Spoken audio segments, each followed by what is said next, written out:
6:48 on your Friday morning. It's time now for the Morning Rush. We're learning more information about an officer-involved shooting that left one suspect dead. Around 4 yesterday afternoon, Albuquerque police were attempting to serve an arrest warrant at the Sunpoint Park Apartments for a man accused in a string of November robberies. The person, who has not yet been identified, was shot by police. He was taken to the hospital where he later died. The city of Farmington has hit the brakes on a gun buyback event.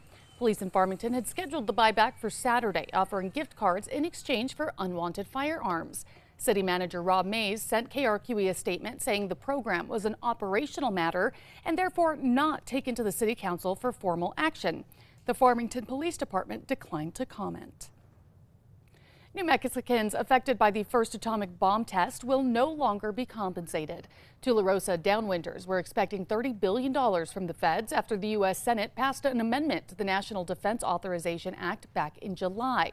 But now a politically split House has removed the amendment as part of a compromise to pass a larger bill. Erica.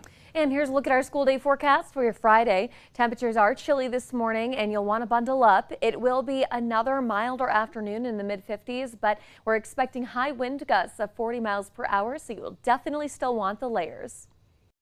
The city of Albuquerque is still working to clear out homeless encampments in the metro. The city's community safety department says that in the last month, they've reached out to half of the estimated 1,500 homeless people in Albuquerque. But out of those 740 people, only 90 of them have accepted the city's help. Their biggest objection, getting sober. A New Mexico senator has introduced a bill on Capitol Hill hoping to boost addiction recovery services across America. Senator Ben Ray Lujan's Strengthening Communities of Recovery Act would reauthorize a grant program allowing organizations to develop and enhance recovery support and harm reduction for 5 more years. The Public Education Department is proposing a change to a recently passed House bill aimed at increasing instructional time for students. Right now, the bill requires schools with 5-day weeks to have 180 days of instructional time, and schools with 4-day weeks need 155 days. If the recent proposal passes, all schools in New Mexico would be required to have 180 days. Erica. And here's a look at our threat index. It is high today, as we'll be seeing high winds across the state. Those will be coming in from the west, so expect strong crosswinds on north to south roads. A Santa Fe youth soccer program is asking the state for funding to add more fields. Officials with the club say more than 1,800 kids play soccer in the city. Now they're asking for $12 million from the state, with another $3 million coming from a private donor to build additional soccer fields. Last night, the Albuquerque package facility pulled back the curtains for local media and showed how their crews handle more than 100,000 packages every day. The Postal Service plans months ahead for the holiday season. If you want to have your package or letters make it in time for Christmas, they must be in the mailbox or at your local postal facility no later than December 16th. We're learning more about the gunman who opened fire at the University of Nevada earlier this week. 67-year-old Anthony James Polito arrived at the college campus just before noon on Wednesday and minutes later started shooting. 3 people were killed, all of whom were faculty members. Erica. All right, a check on traffic. The maps are clear, no accidents or slowdowns. Tracker is heading south on I-25 just past the Big I and moving up the speed. Dozens of visitors gasped in awe as they watched thousands of butterflies ascend to the treetops. The Elwood Butterfly Grove is home to the largest monarch butterfly wintering site in Southern California. The monarchs migrate to the grove for the overwintering season from October through February. Time now for the 5 facts. At number 5, we got to look at how the Postal Service is working around the clock to ensure your Christmas gifts get to you on time.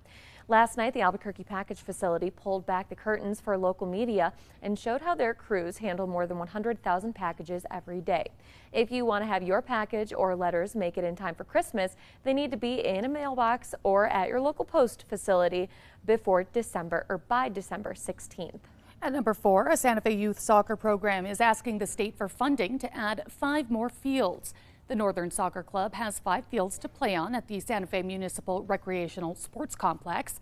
Officials with the club say more than 1,800 kids play soccer in the city, leaving teams competing for time on the fields, some even having to cancel practice when there's no room. They're now asking for $12 million from the state, with another $3 million coming from a private donor.